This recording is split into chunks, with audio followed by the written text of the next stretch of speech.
I do want to bring in Cliff Albright, rather. He's the co-founder of Black Voters Matter. He's with us from Atlanta. Cliff, good to have you back with us. Thank you for making the time. Thanks for having me. A couple of things to talk. I mean, last night we were here talking about what's going to happen in Georgia. Two very significant runoff elections that ended up going, both of them, to the Democrats. I do want to ask you about that. But first, I have to ask you about what I was just talking about, what has unfolded in Washington over this afternoon, what continues to happen outside of Capitol Hill. What does that say to you? What have you been thinking while you've seen that unfold? You know, it's hard, and thanks for the question. There's so many layers to what I've been thinking and feeling, and even as I was sitting here listening to Frank and listening to him, I obviously struggle like with some of these issues. There's so many thoughts I had. The first is the obvious, right? And it's the thing that you see a lot of people on Twitter commenting on. It's the thing that you can't really miss. It's the noticing the difference in the treatment of these protests compared to other protests, compared to Black Lives Matter protests that we've seen throughout the summer of protests that took place here. You know, these protesters, which are literally, you know, they're storming the Capitol building, and it seems like they've been treated with, you know, kid gloves. And that's not to say, you know, I don't want to see any protester be abused or beaten up or anything of that nature. But again, this is just to highlight the difference in treatment between certain types of protesters. You know, there are photos going around of how some of the police are taking photos with these protesters, right? It's well known that, you know, there's been some issues with police departments that have been infiltrated by some of these right-wing groups. And so, you know, the FBI itself has said that, you know, this white nationalism and some of these groups are actually the biggest domestic threat in the country, and yet, you know, again, you have these groups being treated, you know, pretty much with kid gloves. So that's one issue that stands out. The other issue is far more complicated, and it's this is their reaction, basically, to the election results that have been driven to a large extent by Black voters, right, by Black and Latinx voters. We've heard this in like all of the attacks that Trump has made against these election results. He tried to target Michigan by targeting Detroit, Black voters.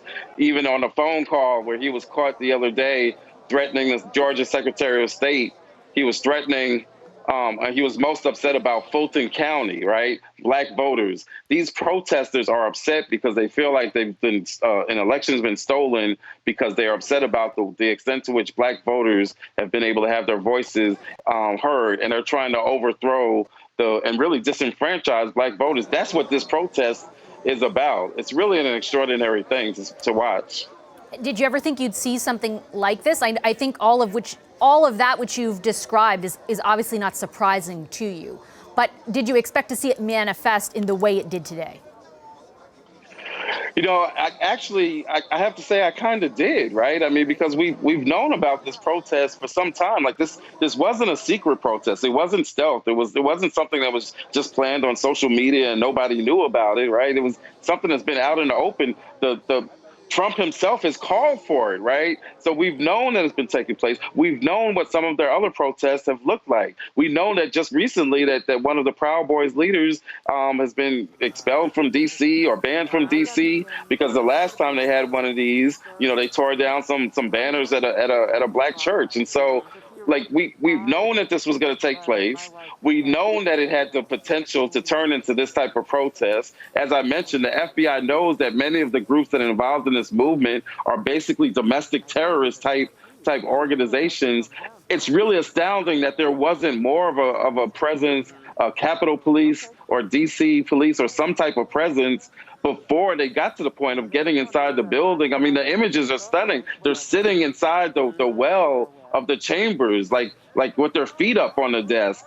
How it got to the point is really astounding. It almost makes you wonder if somewhere in the chain of command, somebody was given some kind of an order to basically say, stand down, or to evacuate the property in order to even allow something like this to happen. I mean, I don't want to get too conspiracy theorist, but I mean, it's really an odd situation that it was able to get to this point for such an event that, again, we've known about literally for weeks. Yeah, it's striking, and I think you're right. Like, we don't have the answers to those questions, but it's hard not to watch what we watched this afternoon and not ask them, because the breach of Capitol Hill, the last time that happened was in the 1800s.